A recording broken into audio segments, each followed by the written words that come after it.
Fond à présent, comme toujours, dans la dernière demi-heure de cette émission, le vendredi, avec nos experts de Morningstar. Aujourd'hui, Mathieu Cacchino, bonjour. Bonjour.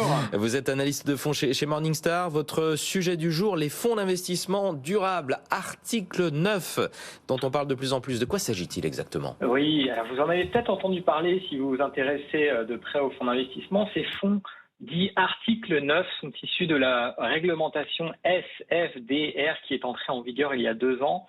Alors cet acronyme un peu barbare, ça veut dire Sustainable Finance Disclosure Regulation. Traduction en français, c'est un règlement sur la publication d'informations en matière de durabilité qui impacte le secteur des services financiers.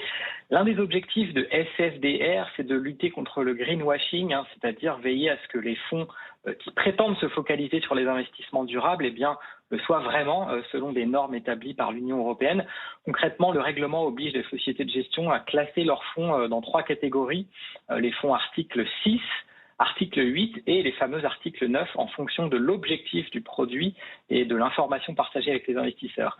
Alors les fameux articles 9 qui nous intéressent aujourd'hui sont les plus exigeants et les plus avancés en matière d'investissement durable, puisque ces fonds doivent non seulement présenter des caractéristiques environnementales ou sociales dans leur portefeuille, mais l'investissement durable doit lui-même être l'un des objectifs du fonds. Est-ce qu'il y a beaucoup de fonds qui se réclament de cet article 9 ? Alors oui et non, il y en a beaucoup en termes de produits. On en recense à peu près 900 en Europe. Mais en fait, c'est une toute petite minorité si on rapporte à l'ensemble des fonds qui sont classés, puisqu'il y a seulement 3% des fonds qui sont article 9. Le reste sont des articles 8 et des articles 6, beaucoup moins exigeants sur l'ESG. Et puis cette proportion des fonds article 9, elle a même baissé ces derniers mois, puisqu'il y a plusieurs sociétés de gestion qui ont en fait déclassé leurs fonds de 9 à 8, puisque le régulateur a renforcé et quelque part clarifié les exigences de l'article 9, ce qui fait que depuis septembre dernier, on a perdu environ 200 fonds article 9 en Europe. Alors, est-ce que vous avez quelques bonnes idées d'investissement parmi ces fonds article 9 ? Oui, il en reste. On a plusieurs fonds bien notés chez Morningstar à travers leur note des analystes que vous connaissez, un note qui résume notre conviction sur le potentiel de performance future du fonds, mais qui sont aussi classés en tant qu'article 9. Le premier dont je voulais vous parler, c'est le fonds M&G Pan-European Sustained Paris Align, rien que ça. Ce fonds, il investit sur les actions européennes. En fait, le gérant John William Olson, il cherche des sociétés avec des avantages concurrentiels durables qu'il essaye d'acheter à bon prix. Jusqu'ici, une approche assez classique. En fait, ce fonds se distingue par le fait qu'il cherche à s'aligner avec l'accord de Paris pour limiter la hausse des températures à 1,5 degré.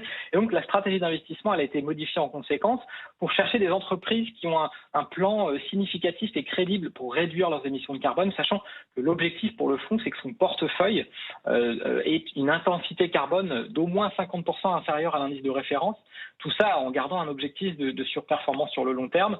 Depuis l'arrivée du gérant en 2014, le fonds a réussi à surperformer l'indice MSCI Europe.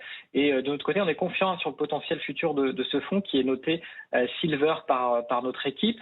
Le deuxième fonds dont je voulais parler aujourd'hui, c'est un peu plus spécialisé. Il s'agit du fonds PicTech Global Environmental Opportunities, classé dans la catégorie écologie chez Morningstar. Ici, on retrouve une équipe de 4 personnes, donc c'est assez compact, mais ils vont aussi s'appuyer sur l'expertise en gestion thématique de la société Pictet. Les gérants, ils cherchent des sociétés actives dans le domaine de l'environnement au sens large, qui ont elles-mêmes un impact faible sur l'environnement. En fait, dans ce portefeuille, il y a surtout des sociétés qui sont dans les secteurs de la gestion des ressources, de la technologie aussi, plutôt des sociétés de taille moyenne et en croissance. Beaucoup de valeurs américaines dans le portefeuille, quelques françaises quand même, comme Legrand et Dassault Systèmes. La performance de ce fonds sur le long terme, elle est convaincante, même si la volatilité peut être parfois forte. Donc attention à ne pas en avoir trop dans son portefeuille. C'est un fonds qui est noté bronze. Et puis, pour finir, sur les actions des pays émergents, c'est pas toujours facile sur les pays émergents de trouver des fonds d'investissement durable. Et là, en l'occurrence, le fonds Stewart Investors Global Emerging Market Sustainable mérite qu'on s'y intéresse. Le fonds, il arrive en fait à combiner des bons résultats pour les investisseurs avec une prise en compte très poussée des critères ESG, et donc un fonds tout à fait recommandable, dont la note est Silver. En tout cas, je remarque que les fonds article 9 ont des noms très longs. Je ne sais pas si c'est lié au fait qu'ils sont article 9. Il y a beaucoup de choses à mettre dedans dans le titre. Merci beaucoup Mathieu Caquino d'avoir été avec nous, analyste de fonds chez Morningstar, pour nous parler de ces fonds d'investissement durable article 9.